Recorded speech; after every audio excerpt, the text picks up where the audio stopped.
Well, my name's Dave Burton, and I've been a tour guide now for 12 years or thereabouts, predominantly on Kangaroo Island. I've had some experience up the desert, but Kangaroo Island is my base. This is what I see as my home, and it is. And around nine years now, I suppose. I started out here in 2003, and I'm still here doing it, so I must love it. Look, it's an easy look around you, and you can see why people come here. It's for just the beauty of it all. It's basically it's an open zoo, and the only things in cages are the people. That's us, and pretty much the rest is for the animals. So it's just I see it as the last frontier. This is it. This is it. This is 4,500 miles. It's Antarctica. There's nothing after this, and that's why I love it too. It's special. I'll tell you what really makes the island special, though, when people don't talk much about this. They talk about the wildlife and the beautiful landscape and escarpment, but the people make it special too. That's really the truth. It's not like a country town where you get that country town mentality. They say, where this is an island, guys. This is like magnify that by 10 times. And it is special, it really is. So I think the people are special here. To live on this island, you have to be a little bit of a special person as well. And you have to really love the nature and love the great outdoors. Many years ago, before Kangaroo Island was on the map as an international tourist destination, the people where I come from, and I'm originally from Adelaide on the mainland there, people looked at Kangaroo Island as a place to come and recuperate and refresh yourself and become invigorated and breathe the beautiful fresh air and go back into the city or the town of their jobs and come back fresh and strong and back into their work. So it was really it's a place to come and relax and breathe and really just take it in. It's a special, special place. I've lived in, look, I've been lucky enough to live in places all over the world. My wife is Swiss. We lived in Switzerland for 3.5 years and lots of different places. There is no place that I'd rather be, that I've found in this stage and time of my life, that I'd rather be at than Kangaroo Island.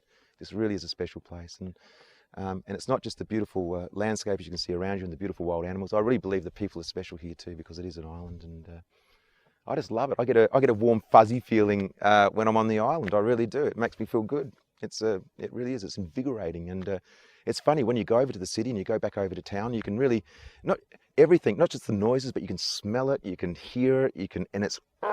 We've got none of that over here. It's absolutely no mobile phone. You'll notice also the phones don't work. You don't hear brr, brr, and people are doing all this. They're really just taking it in for what it is, and it really is a special, special place.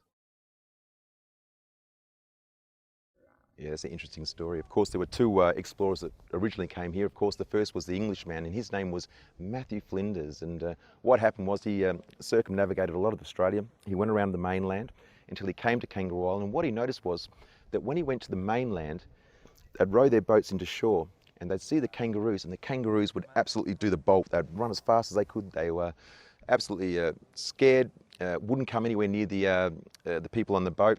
And that's what they noticed. They hopped back in the boat, they kept going along. When they came to Kangaroo Island, it was a little bit different, because when they brought their boat in, all the kangaroos came hopping up, a little bit like a reception party, and they're all very curious to see what was going on. And of course, Flinders with his crew, had been at sea for many months, and I'd imagine they would have been quite low on provisions, and particularly fresh meat. So this is a great opportunity for them to, I think they shot over 30 kangaroos, and basically sat around for the next week just gorging themselves on this beautiful kangaroo meat. And as a result of that, of course, Flinders thought, what can I call this island? I know, I'll call it Kangaroo Island, because of the beautiful, friendly kangaroos. That and the fact that they got a good feed, I think, was more to the point. Yeah. Well, of course, kangaroos, naturally enough, not just any kangaroo, it's the Kangaroo Island kangaroo, which is a subspecies of the western grey from the mainland. We have Tamar wallabies, we have echidnas, we have koalas. If you want to look at the reptiles, we have heath goannas. They're a beautiful, relatively large 1.5 metre lizard. They're predators, really fantastic. We have tiger snakes, we have the pygmy copperheads, we have penguins, we have sea lions, we have fur seals. Look, there's a whole array of wildlife here.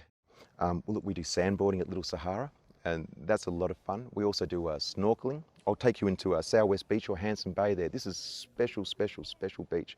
And you can go under there, and there's little reefs and rocks. You can go in there and do that sort of thing. We also do kayaking, so there's a lot of little estuaries and little rivers around here where we can paddle up and do all that sort of jazz. And of course we camp out and we swag out and do all that sort of jazz. We make fires. It really is it's like getting back a little bit to yesteryear.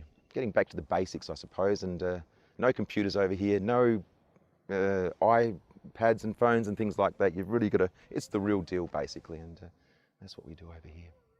Enjoy it. Oh, look, the climate can be quite diverse. If you're coming in winter, absolutely always bring a warm jacket, particularly a weatherproof jacket. What I also suggest is good walking shoes, so you need good grip, like here on the rock. We need to keep our footing, that's very important. Also a hat, a broad rimmed hat in particular. Even though there's a lot of clouds out at the moment, the sun can be very intense. As you can see by my head, I'm actually 21. I look 46, but that's due to the intense heat over here. So wear a hat, lots of water, sunscreen, long sleeves to keep that sun off, and your sense of adventure, you know, stay open, and you never know what you'll find. It really is special like that.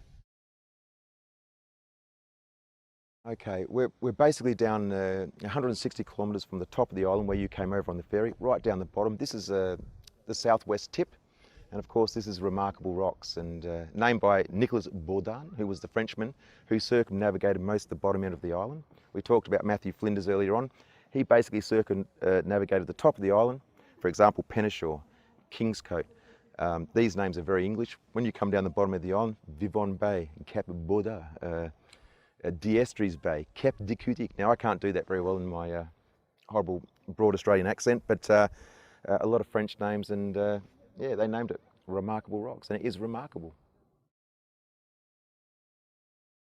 Look, look. All I can say is, look, if you're watching this, if you are watching this film, look, please really do yourself a favour. Come down to Kangaroo Island and have a look-see.